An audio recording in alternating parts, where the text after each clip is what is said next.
I still remember the exact words that broke something deep inside me. "You'll never amount to anything." My father said it with such finality, like he was stating a fact everyone already knew. My mother stood beside him, arms crossed, nodding slowly. My older brother smirked from the corner of the room.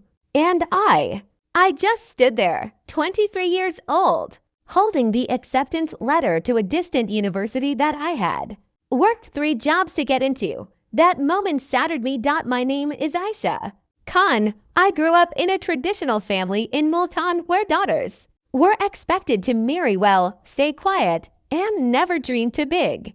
But I was different. I wanted more.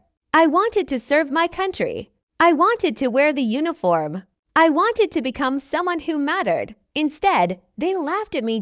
Every single day after that conversation became heavier. My father would say things like, "Look at your cousins, all married, all respected, and you still chasing foolish dreams." My mother would sigh dramatically, "We only want the best for you, Beta. Stop embarrassing us." I left home with tears in my eyes and fire in my heart.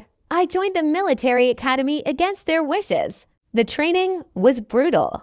Many nights I cried myself to sleep, wondering if they were right about me. But every time doubt crept in, I remembered those words, "You'll never amount to anything," and I used them as fuel. Years passed. I worked harder than anyone around me. I studied strategy late into the night. I trained until my body screamed. Slowly, I started rising through the ranks. But I never told my family. I kept my success hidden, like a secret I was scared they would curse. Then one ordinary Tuesday morning, everything changed. I was in my office when my assistant rushed in, breathing heavily. "Mom, there's a situation. They need the best. They're asking for you specifically." I had no idea that the crisis unfolding at the border would bring my past crashing back into my present. The years after I left home were filled with both incredible growth and painful loneliness. I became Major Aisha Khan, then Lieutenant Colonel. My superiors noticed my sharp mind for operations and my calm under pressure. I led successful missions that saved hundreds of lives. But every achievement felt bittersweet because the people who were supposed to love me the most had already written me off. I tried reaching out a few times. During my first major promotion, I called home. My mother picked up. "Mama, I got promoted." "I'm doing well," she replied coldly. "That's nice. But when are you getting married?" "Your father is very upset. People talk about us in the Mohalla." Not once did she ask what I had achieved. Not once did they show pride. The real betrayal came during my father's serious illness 2 years ago. I rushed home after months away. I took leave, bought medicines, and stayed by his side for weeks. One evening, as he recovered, he looked at me and said, "Even if you wear this uniform, you're still a failure in our eyes until you settle down like a proper woman." Those words cut deeper than anything. I left that night without saying goodbye. I threw myself completely into my work after that. I stopped sharing anything personal. I became known as one of the most dedicated and strategic officers in my unit. They started calling me the Iron Lady behind my back, not because I was cruel, but because I never broke. But deep down, I was still that broken girl standing in front of her family, hearing she would never amount to anything. Then came the crisis. A major security threat emerged. A highly sensitive operation required someone with my exact experience in psychological operations and border strategy. The request came from the very top. I was in a briefing when the general said, "We need Madam General for this. She's the only one who can handle it." I froze. Madam General. They had promoted me quietly to one of the highest positions a woman had ever held in this field. I didn't even know the paperwork had gone through. As I prepared for the mission, my phone rang. It was my brother. "Aisha, come home. There's an emergency." I thought something had happened to my parents. I drove through the night with a heavy heart. When I reached home, I found all of them sitting together, father, mother, brother.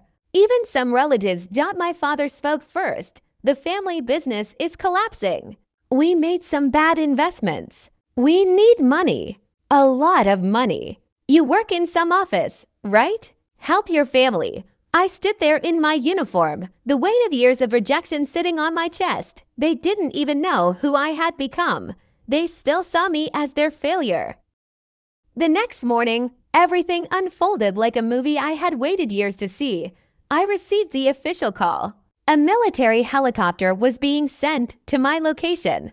The operation needed immediate leadership. As I stepped out of my family home, the sound of rotors filled the air. The helicopter landed in the large empty ground behind our house, the same ground where my father once told me my dreams were worthless. My entire family rushed outside.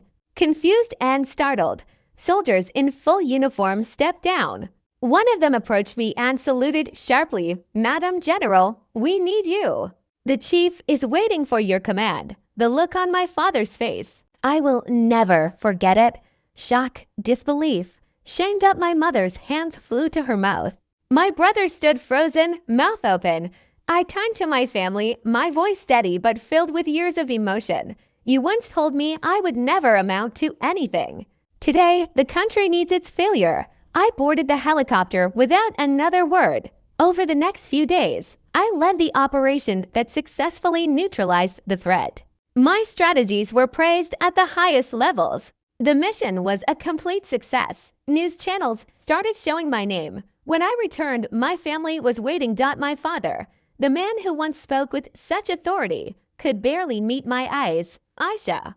We had no idea. I looked at all of them, the people who were supposed to be my biggest support but became my deepest wound. "I didn't do this to prove anything to you," I said softly. "I did it for myself, for my country, for the girl who was told she was nothing." Tears rolled down my mother's face. My brother apologized quietly. My father just whispered, "We were wrong." I didn't shout. I didn't insult them. I simply smiled with calm dignity. That was my revenge. Not destruction, not humiliation. Just quiet, undeniable success. Today, I still serve. I still carry the weight of the uniform with pride. But I also carry a lesson. Never let anyone's words define your worth, especially not the people who are supposed to love you, sometimes the greatest. Revenge is becoming everything they said you could never be and doing it with grace. You're watching this and someone has told you that you'll never amount to anything. I want you to remember my story. Keep going. The helicopter might be coming for you one day too.